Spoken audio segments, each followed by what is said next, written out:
kalau ingin menang sekarang harus dengan uang dan harus dengan cara-cara curang. Itu yang mau kita lawan. Ya udah tunggu sampai 2029 lah Mas. Udah gitu aja, sederhana kan? Tunggu aja sampai 2029. Orang gak ada calonnya kok. Kalau ada calonnya ya silakan gitu loh. Kalau nggak ada calonnya kita tunggu sampai 2029. Kecuali Bang Roy mau gantikan gitu loh. Ya. Justru kalau ada persoalan. Ya calonnya siapa? Loh, justru karena tidak bicara calon, kita bicara sistem. Oke, yang emang ada yang lebih bagus dari Gibran? Saya tanya. Hah? Ada yang lebih bagus? Saya tanya. Silakan dijawab. Hah? Ada nggak yang lebih bagus? Ada yang lebih bagus dari Gibran? Hah? Gibran paling bagus. Gibran paling bagus. Ini yang saya sampaikan. Ya. Jatuhnya biar Bang Denny tahu Gibran paling bagus. Ya, ini saya yang ngomong. Ya, jelas kan Bang Denny? Ya, oke. Ya, itu dari saya ya. Cukup. Terima kasih. Ya sudah, ya kan Gibran udah paling bagus. Oke. Yang satu hal Mas. Iya, oke, silakan. Yang dirusak dari cara-cara kita berkontestasi dengan merubah aturan semacam ini adalah sistem meritokrasi. Ini siapa yang melakukan? Meritokrasi itu mengedepankan kapasitas integritas moral yang pertama. Yang kedua adalah kapasitas intelektual. Baru sebenarnya yang ketiga itu elektoral. Kita ini sekarang berada di level ini. Elektoral yang diutak-atik lewat survei, lewat kampanye, lewat uang. Pemenangan kita itu oleh uang, demokrasi kita dibajak oleh duitokrasi. Dan karenanya Mas Aiman ikut pemilu.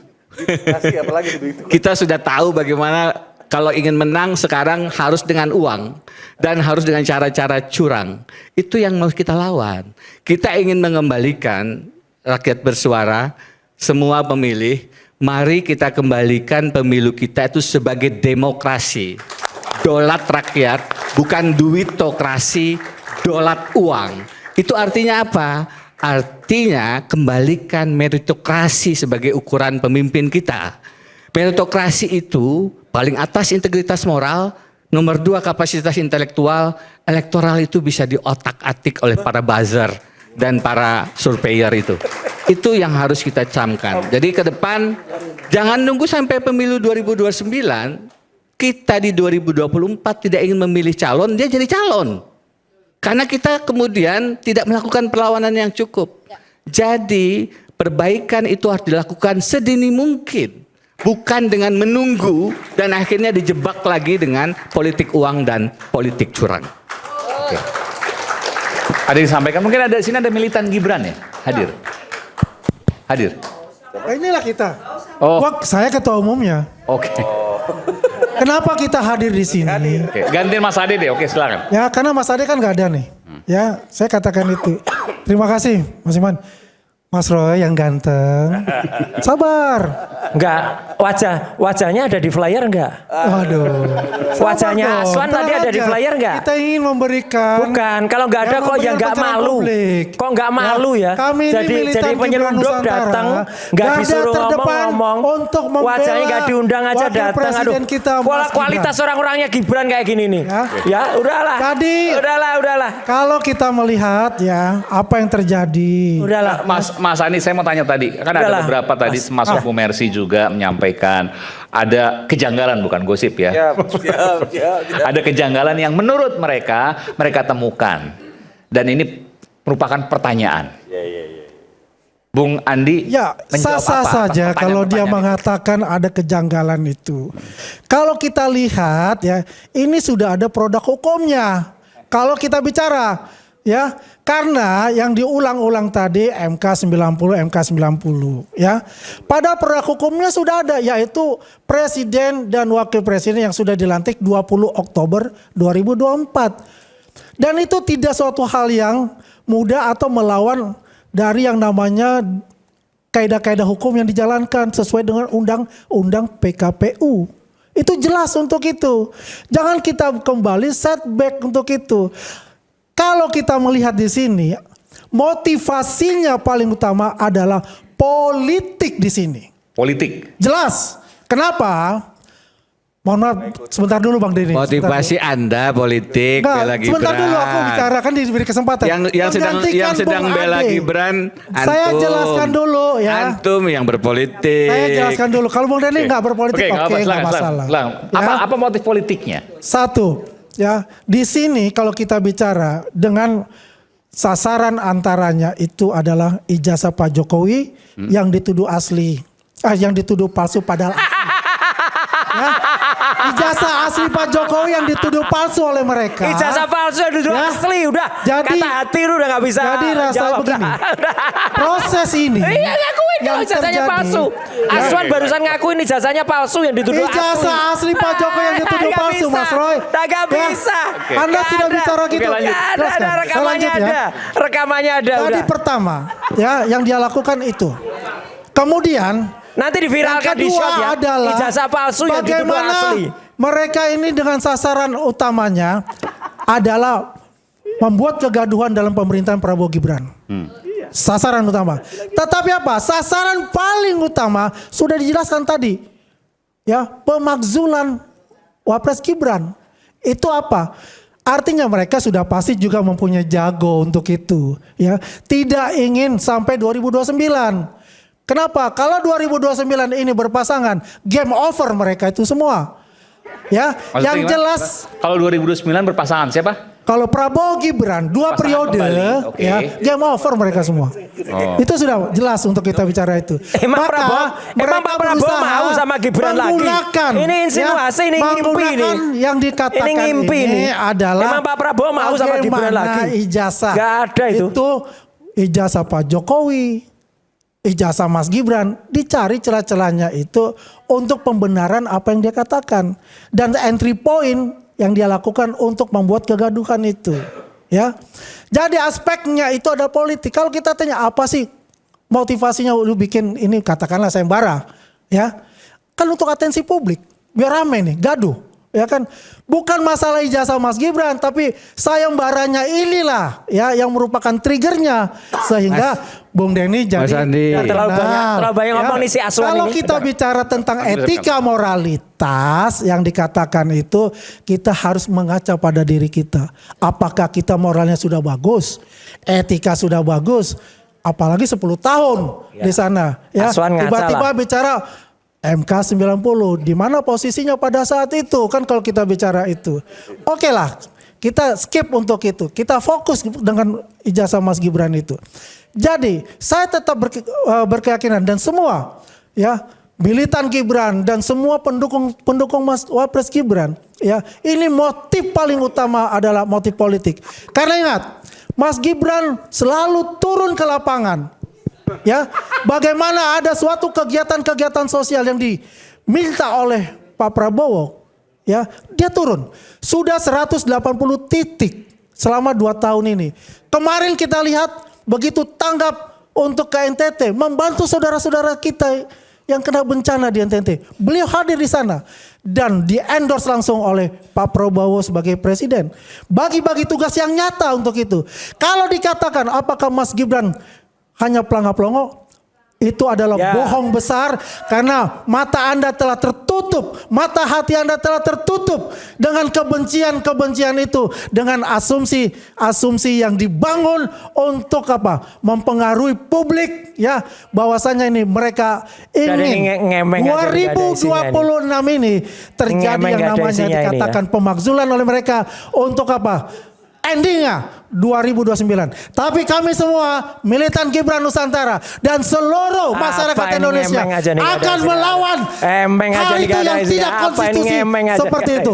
Oke, baik. Merdeka! Apa? Oke, selain. Dah. Bang Andi. Nanti gini. Bentar Mas. Lucu aja Mas. Kalau bilang mau maju lah, apa berpasangan lagi. Ya lucu. Selama ini saya nggak pernah lihat ada billboard atau baliho kalau ucapan kemerdekaan, Lebaran itu Prabowo sama Gibran, nggak pernah. Ya Pak Prabowo sendiri aja. Jadi sehat-sehat Pak Prabowo ya, nggak perlu ngajak ya, nggak perlu itu. Ya udah. Ya siap-siaplah menghadapi pokok perkara. Udah itu aja lah. Itu penting untuk itu. Bung Andi. publik Udahlah, bisa gak usah melihat, ngemeng aja, ya, bahwa Aswan. Anda itu bukan seorang Aswan pengecut. itu gak usah, Aswan Ya, itu gak bahwa usah Anda itu ngemeng. bukan seorang pengecut, untuk silakan aja. Aswan itu nggak usah ngomong lah. Silakan. Dah. Bukan narasumber resmi, nggak diundang datang. Saya Kata siapa nggak bukan narasumber kita? Nggak ada. Mana di Armando untuk di poster sini. nggak ada, di billboard nggak ada. Ini silakan. Ya nggak ada masalah. Oke. Nggak ada masalah. Nggak malu, nggak diundang datang ngemeng Anda aja. malu karena Anda pengecut. Lu pengecut ini. Oke. Silakan. kembali Aswan. ke tujuan kita ya, Mas Andi. Kalau bicara motif, Nggak usah pakai anding, namanya di KTP nggak ada andinya, Mas. saya Aswan mau aja. disebut politik, motif, mau apa silahkan Mas. Saya tidak terlalu memikirkan apa yang disampaikan. Sebenarnya motif politik yang paling kelihatan dari tadi Mas bicara itu Mas sendiri bermotif politik untuk mempertahankan. Sebentar, izinkan saya bicara dong. Tadi kita dengarin dong, kawan. Sebenarnya kan dari tadi Anda bicara mau mempertahankan itu kan motif politik. Jadi tolong tunjuk ke diri sendiri dulu. Bicara misalnya lagi, ini pembenci, ada yang pemuja loh. Apapun kata dia dipuja loh. Jadi sudahlah. Jadi jangan kemudian mengatakan sesuatu tidak sadar bahwa sedang melakukan hal yang dikatakan. Tapi poinnya begini, kembali ke inti masalah. Dari awal masalah ini sederhana, tidak rumit bin sulit. Silahkan Mas tunjukkan ijazah yang menunjukkan beliau SLTA di luar negeri, apapun, mau sertifikat, mau ijazah, mau diploma. Itu saja yang saya minta. Ya kan? Nggak sulit dong mestinya. Kembali ke situ saja. Nah, kalau dikatakan sayembara bikin ribut, yang bikin ribut adalah, ini bisa sejam selesai kemarin Mas tanggal 9 Agustus. Selesai sejam. Oh Mas Denny, saya ada kok. Ini loh. Ini 11, hampir 15 hari itu, karena tidak ada, tidak even satu peserta. Sampai sekarang itu ada yang ngomong, saya mau jadi peserta. Mau jadi, tapi enggak ada yang bisa menunjukkan ijazah. Saya nggak minta ijazahnya dalam Nah, bentuk harus asli, karena kalau harus kita tunggu asli, ijazah Mas Andi, itu, yang dia sayembarakan itu nanti sampai 32 miliar. Kita tunggu 32 ini miliar. dia mengarah baru ke kita payment gateway. tunjukkan aja nanti Kerugian. itu. Sudahlah, Ya kan Mas. begitu aja. Nggak usah- Ya nggak kan? usah melipir-melipir. Kalau sudah 32 miliar ya mungkin nanti akan ditunjukkan. Kan bagus untuk itu. Ya, kita kembalikan kepada masyarakat untuk digunakan. Orang kan ngemeng bagus. nggak jelas ini. Ini sekaligus forum klarifikasi Mas Andi, Mas Aiman. Mas Andi dengan segala hormat, dengan halus menyebut angka 32 miliar. Ini saya paham. Itu adalah kasus yang dijeratkan saya sejak lebih dari hampir 11 tahun yang lalu, payment gateway. Yang dikatakan kerugiannya 32 miliar. Mas, sebentar. Pegang doang. Saya pernah katakan di sini, itu sudah selesai. Tetapi setiap kali kami melakukan suara-suara kritis, orang-orang seperti kita yang mencoba menyuarakan kebenaran, yang dibayar pun tidak, berbeda dengan... Sudah selesai, saya boleh tanya. Sudah selesai artinya kasus itu sudah SP3. Sudah di SP3. Tunjukkan SP3-nya kalau ada, karena kita tidak mendapatkan itu. Nanti ditunjukkan. Terus Nanti kita terang. tunjukkan. Bentar, tadi Bung Denny Saya sudah sempat tunjukkan menunjukkan ke ke saya. saya dan saya membaca itu benar. Ya tunjukkan aja, upload aja kalau Mas. itu sudah SP3. Jadi Saya jadi tidak mau- Ini legal standingnya apa? Ini Udah. lagi-lagi orang ini nggak Untuk pernah itu. punya legal standing. Mas, ngemeng kita aja. bicara ini juga bicara Kami tentang publik. Tentang yang publik untuk itu. bersuara Bukan. Cuma kritis. gini, Mas Denny, saya juga harus adil juga. Kalau Anda minta tunjukkan Mas Gibran, maka juga Anda harus menunjukkan SP3-nya. Ya, nanti saya Ya tunjukkan. betul dong. Mas, kami yang sudah melakukan langkah-langkah advokasi publik semacam ini, kasus saya itu kami menolak Budi Gunawan jadi Kapolri. Saya, Abraham Samad, Bambang Wijayanto, Novel Baswedan ditersangkakan 10,5 tahun. SP3 setelah Pak Budi Gunawan kelihatannya berhenti jadi Menko, kelihatannya. Tapi poinnya adalah orang-orang seperti kami yang berusaha untuk membawa suara publik itu selalu didekati, dibungkam dengan satu, dibeli. Yang paling efektif nih adalah dibeli. Dibayar, dijadikan buzzer, dijadikan ya begitulah. Paling rusak sekarang itu kata-kata relawan. Karena nggak rela lagi sebenarnya, di baliknya ada bayaran. Yang kedua, dikriminalisasi. Dikriminalisasi dengan kasus, dan saya mengalami itu hampir 10,5 tahun. Yang ketiga, ini yang paling pengecut negara, dihabisi. Itu yang terjadi dengan arsenik almarhum Munir, kita masih berhutang nyawa. Itu yang terjadi dengan mata Novel Baswedan dan mata Andri Yunus. Jadi Mas, jangan bicara motif di depan saya.